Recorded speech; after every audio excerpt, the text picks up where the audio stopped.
Alright, so let's start. I'm gonna remove these rubber bushings.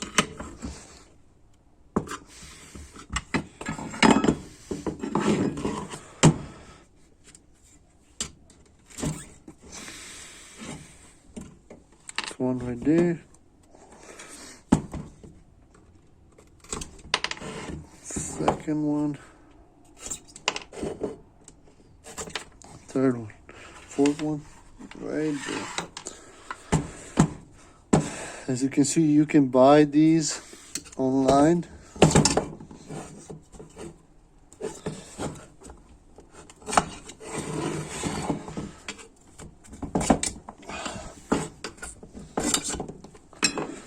A lot of folks replace these with a solid ones.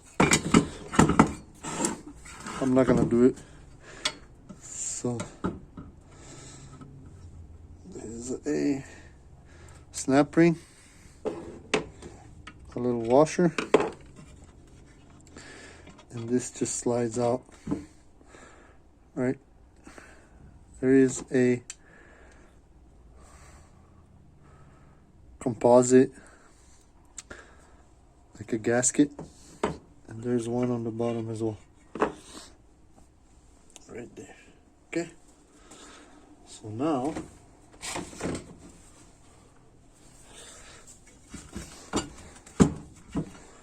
that's pretty much it. I already removed the rest of it, so now we can actually remove these off.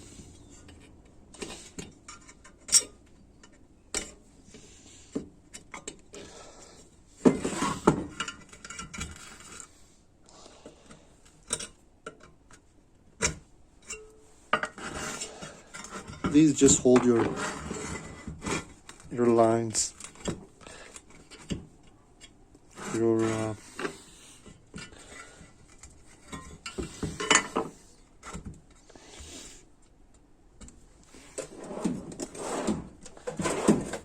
pliers.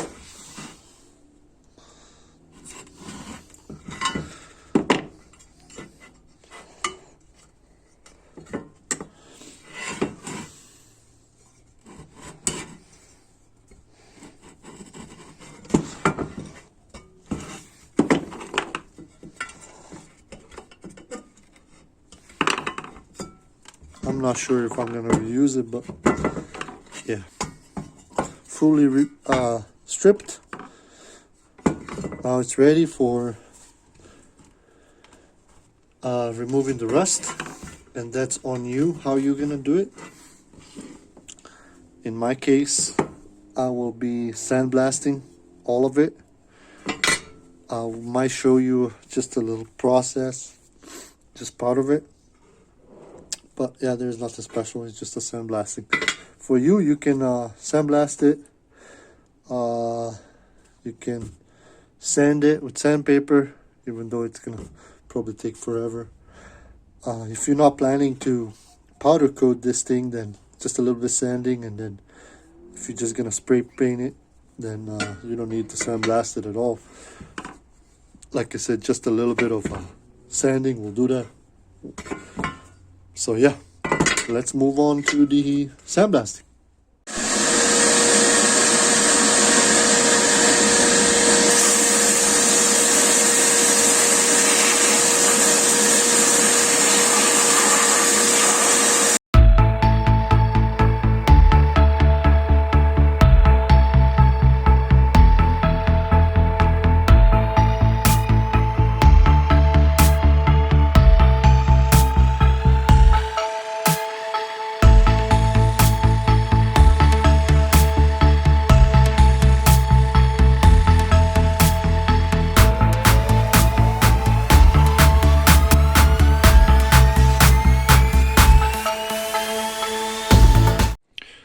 Alright, so sandblasting is done. Now we're gonna go ahead and wash it, prep it for baking, Then we're gonna bake it for about 35 minutes, and then we will start powder coating. Of course, clean it and powder coating. So now, like I said, we're gonna start our process of washing. Just a regular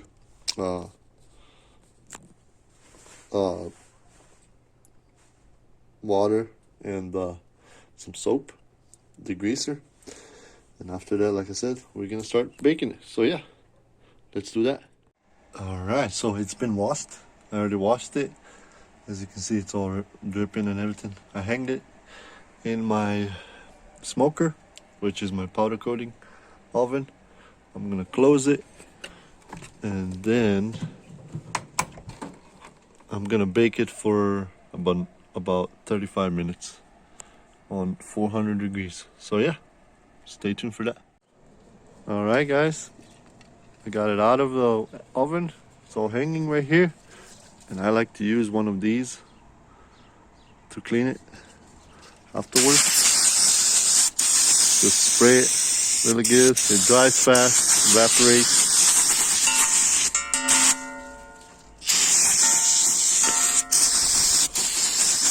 All right, and that's pretty much it. It's ready for powder coating.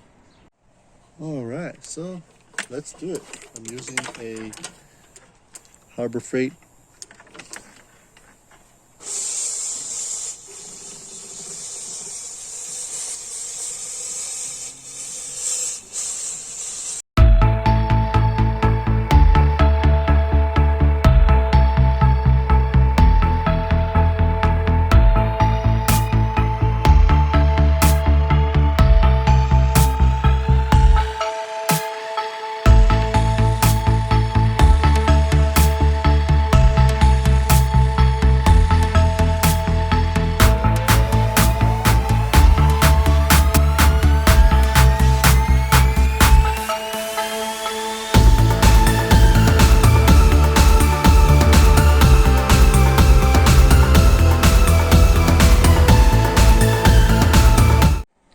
as you can see, they're all baking inside there.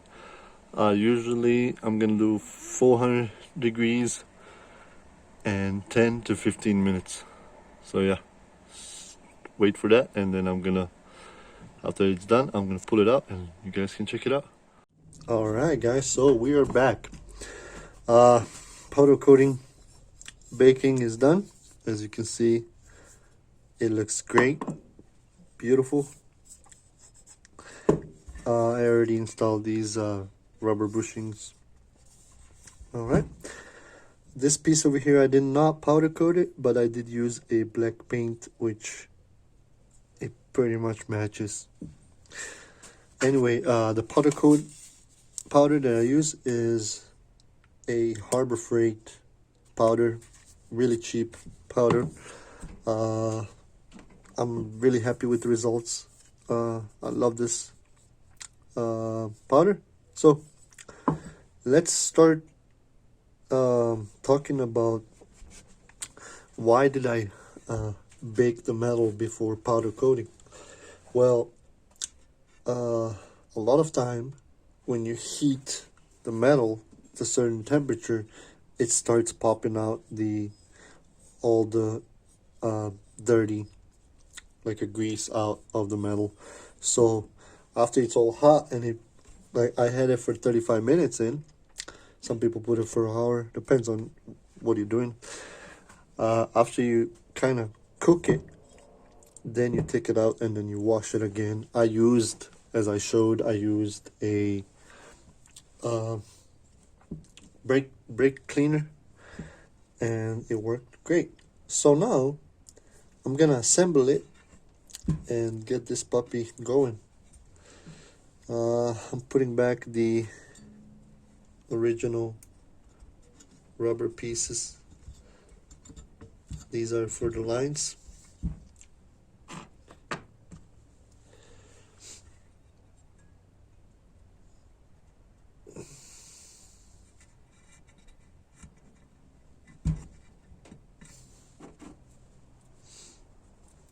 Alrighty.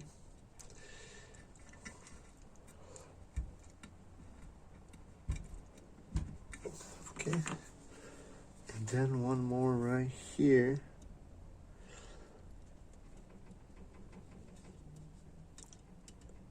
There we go. Back how it was. Right here. The spark goes inside.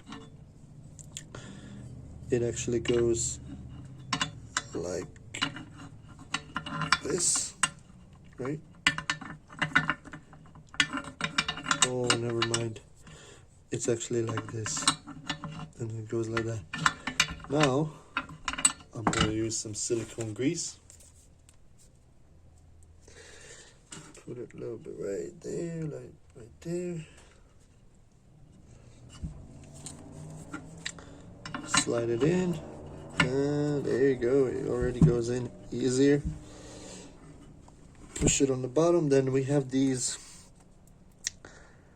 I would say, a spacers, bushing type looking things. I don't know what to call them, but push them all the way in, like so. And then on top of it,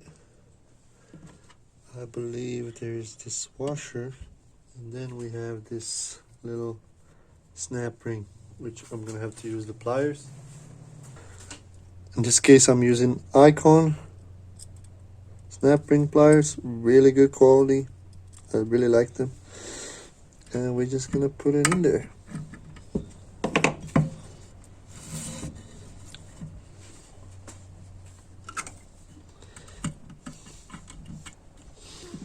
There we go, it's all locked right now.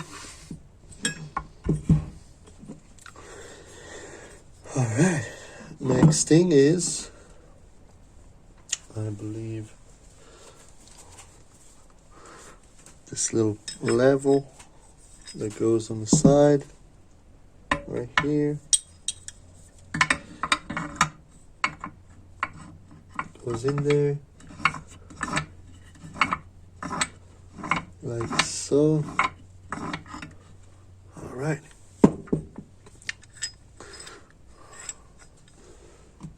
It goes with these little. Alrighty. One more right here.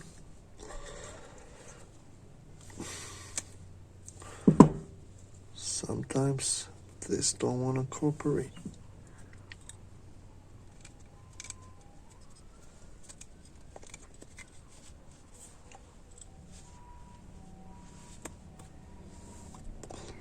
Like so. There we go. Both sides done. That goes in there, but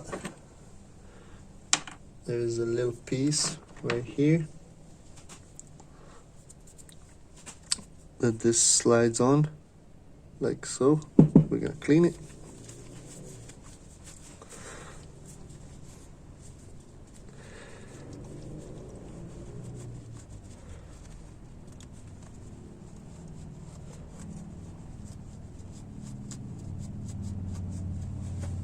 Alrighty. Put a little bit of this grease.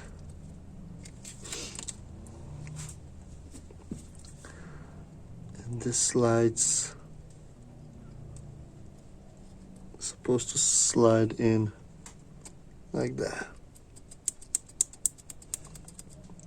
Alright. And that goes inside the shifter.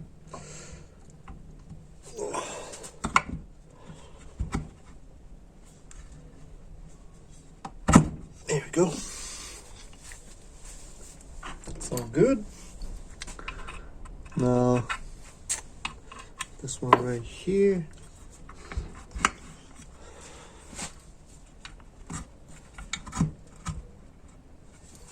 Goes like from this side, goes through.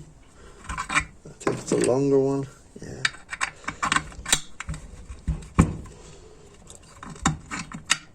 Or, let me see. Alright, so now we're gonna use this spring. It actually goes on this side right here. Right? Oops. And 1 second. this spring is usually like that. You have to move this one this way, this one like that. All right, so once you put it,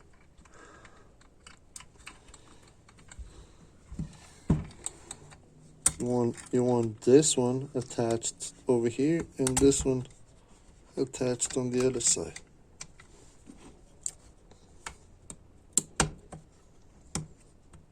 Like so. As you can see, like that. And you can put this piece in there. Then you can put another piece of plastic that goes over it. And then comes a washer that goes over this, a lock washer over it, and a bolt.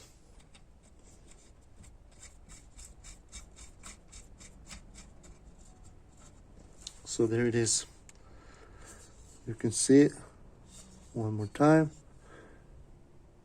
Let me see if I can focus it like that. Really easy, simple. All right. Now that's all done.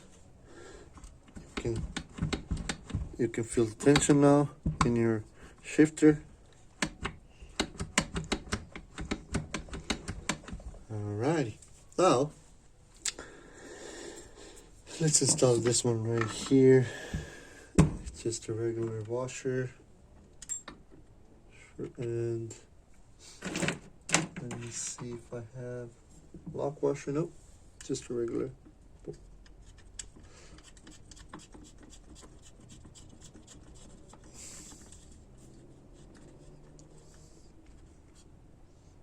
Alrighty. Next thing is this bad boy. It slides over this and it goes like this over, right? And that's your shifter. I'm sorry.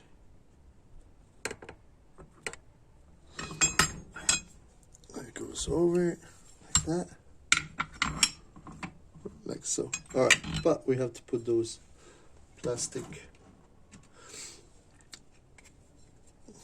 bushing looking things both sides. Put some grease.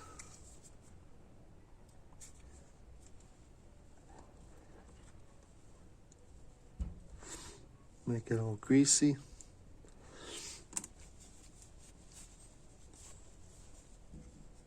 Alrighty, and then we're gonna slide it over.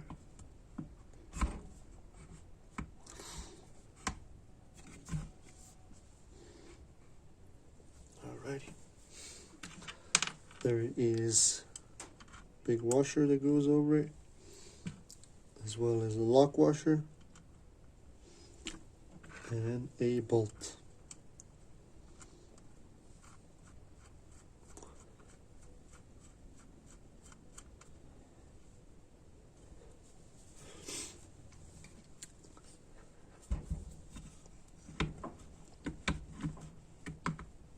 There you go, guys.